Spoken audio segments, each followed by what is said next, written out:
ব্রাহ্মণবাড়িয়া ২ আসনে স্বতন্ত্র প্রার্থী হিসেবে বিশাল ব্যবধানে জয়ী হওয়ার পর সারা দেশে এখন আলোচনার কেন্দ্রে ব্যারিস্টার রুমিন ফারহানা।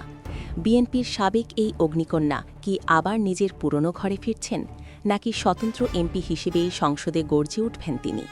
জল্পনা কল্পনার মধ্যেই বিস্ফোরক তথ্য ফাঁস করলেন রুমিন ফারহানা নিজেই।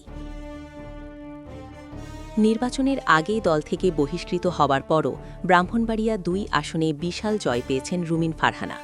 যমুনা টিভিকে দেওয়া এক সাক্ষাৎকারে তিনি জানিয়েছেন, নির্বাচনের ফল ঘোষণার আগেই বিএনপি থেকে তার সাথে যোগাযোগ করা হয়েছিল।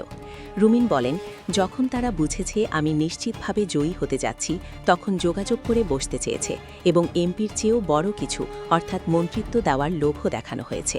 কিন্তু জনগণের রায়ের ওপর আস্থা রেখে সেই প্রস্তাব সরাসরি ফিরিয়ে দিয়েছেন এই নারী নেত্রী।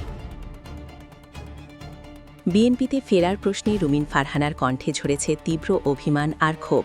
তিনি স্পষ্টভাবে জানিয়েছেন, বিএনপি এখন আর তার দল নয়, এটি শুধুই তারেক রহমানের দল। তার মতে, গত ১.৫ বছরে বিএনপির কিছু নেতার আচার আচরণে আওয়ামী লীগের ছায়া দেখা যাচ্ছে। জমি দখল, বালুর ব্যবসা এবং চাঁদাবাজির মতো অভিযোগ তুলে তিনি প্রশ্ন করেন, তিনি কি এই অপকর্মের সঙ্গী হতে আবার দলে ফিরবেন? রুমিন ফারহানার দাবি, বিএনপির স্থানীয় নেতারা তার বিরুদ্ধে যে কদর্য ও কুৎসিত মন্তব্য করেছেন, জনগণ ব্যালটের মাধ্যমেই তার যোগ্য জবাব দিয়েছে। রুমিন ফারহানা এখন আর দলের মেয়ে নয়, নিজেকে ব্রাহ্মণবাড়িয়ার মেয়ে হিসেবে পরিচয় দিতেই বেশি স্বাচ্ছন্দ্য বোধ করছেন। তার সমস্ত পরিকল্পনা এখন সরাইল আশুগঞ্জকে ঘিরে।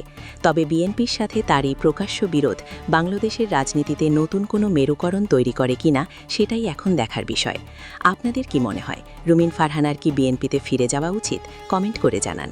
আমাদের সাপোর্ট করতে আমাদের চ্যানেলটা সাবস্ক্রাইব করে আমাদের পাশেই থাকুন। ধন্যবাদ।